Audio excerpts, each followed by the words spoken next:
Alright, so we're going to be doing operations with polynomials today. Now, one of the big, most confusing things that people always have problems with this type of problem is because the order. So, each one of these two you'll see is subtracted from.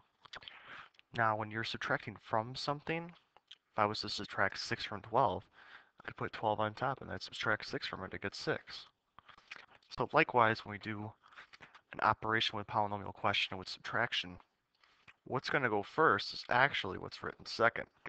And then what's going to go underneath is going to be second. So for this first one, I'm going to write out the 7g squared plus 5g minus 1.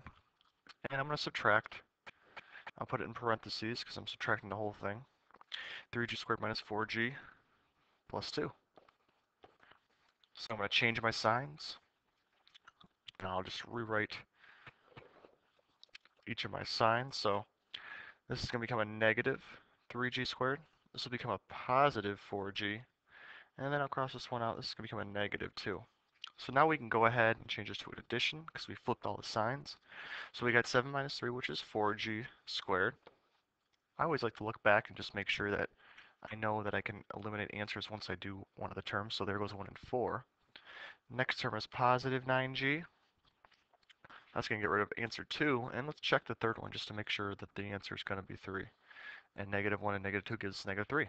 So that makes this our answer.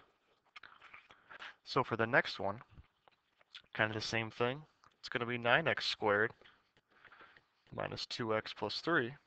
And we're subtracting from that 4x squared plus 7x minus 5.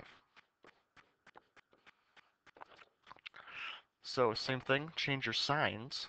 If you have the order correct, negative 4x squared. This is going to become a minus 7x. This will become a positive 5. Now wait to make this an addition problem. 9 minus 4x squared is 5x squared. Negative 2, negative 7 is negative 9x. And positive 3, positive 5 is positive 8. So going over to the answers, it's clear to see that answer 2 will be correct. So again, remember to make sure that when you have a question like this, you're subtracting from. The second one goes first. That's what we're subtracting from, so that's go on top. And then underneath it, second is going to be the one before it.